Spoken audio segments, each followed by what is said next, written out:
Okay, this video is on the Unit 2 Review Guide, topic 7C, questions 5 and 6. So this is solving the quadratic equation by taking square roots. So to take square roots, you are solving an equation, and what you're trying to get by itself is the squared term, and then once the squared term is by itself, then you can take the square root of both sides. So in question number 5, this is my squared term.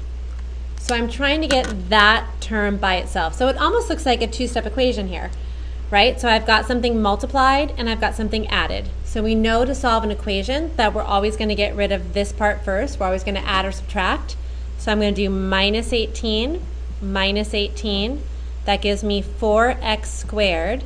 And then I have minus 32 minus 18 gives me minus 50. And then I can divide by 4. So then I do divide by 4, and I get x squared equals, I can see that this is a fraction I can reduce. If I'm not sure, I could always put it in my calculator, but I definitely can see I've got an even number and an even number. So I can divide the top by 2, which gives me negative 25, and the bottom by 2, which gives me 2. All right, so now, my x squared term is by itself. I can take the square root of both sides. So when I do that, I get x equals, we always need that plus or minus, and because this is negative, that means I'm going to have an I on the outside, right? Because I is the square root of negative 1. So when I take out the I, now I just have the square root of 25 over 2, and I can split that up to be the square root of the top over the square root of the bottom, right? So a square root of a fraction, if I have the whole thing under the square root sign, is square root of top over square root of the bottom. So this is what I have, this messy looking thing. I can go a little farther here. I can see that I've got the square root of 25 is 5. That's a perfect square. So now I have 5i on the outside, but I still have this square root of 2 on the bottom. And we can't have a radical on the bottom. So to get rid of that, what I need to do, I'm going to write it up here for more space, is multiply the top and the bottom by what's on the bottom. So I have the square root of 2 on the bottom, and I'm going to multiply the top and the bottom by that. And the reason for that is, if it's the same thing that I'm multiplying, right, top and bottom, that's 1. If it was just 2, 2 divided by 2 is 1. Same thing here, square root of 2 divided by the square root of 2 is 1. So I'm not actually changing this at all. But when I do this, the nice thing is, now what I have on the bottom, square root of 2 times the square root of 2 is just 2, and my radical is gone.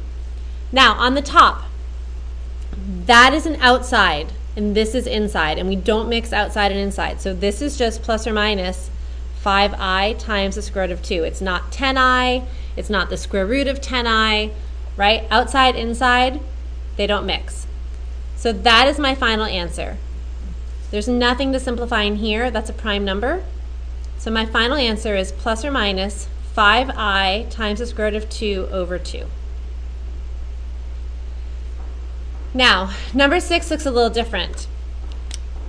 I don't want to multiply this out because the only time that the square root method works is if I only have an x squared term and a constant. I can't have an x term. And if I start multiplying x minus 3 times x minus 3, I'm going to have an x term, and then I can't use this method. But what I do is just treat this like the x squared. I want to get this squared term by itself. So here it was just x squared that I was getting by itself. Here, this whole thing in parentheses is squared, but that's my goal. My goal is to get the squared term by itself. So I have this minus 4 that we need to get rid of. So we're going to add 4 to both sides. That gives me this, and now my squared term is by itself. I can take the square root of both sides.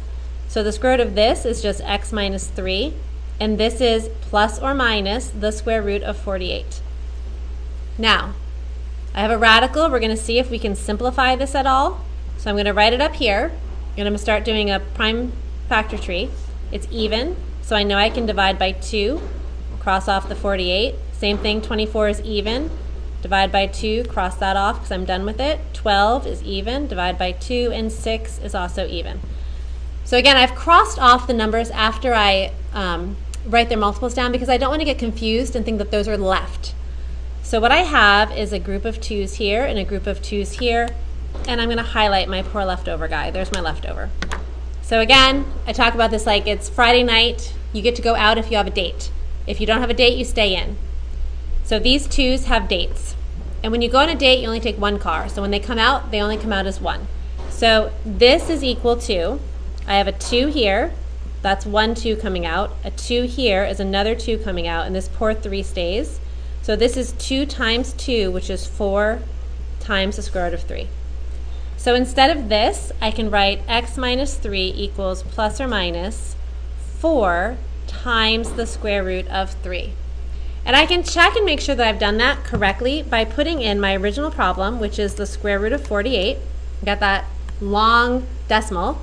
And then I put my final, 4 times the square root of 3, and my 2 long decimals should be the same. So that's my quick check. All right, so now I'm here. So I'm still trying to get x by itself. That's my goal. So plus 3 plus 3. And remember, when we write complex numbers, the real number part comes first. So the 3 is going to come first. Then I have, oh, actually, I don't have an imaginary part. Excuse me. This is what I have. I can't really simplify it any more than that without getting into decimals. So my answer is 3 plus or minus 4 times the square root of 3.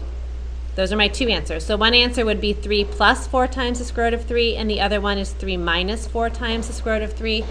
And again, remember that these are the two places where it crosses the x-axis. When we're solving quadratic equations, we're looking for the roots, the zeros, the x-intercepts, the solutions. Those all mean where does it cross the x-axis.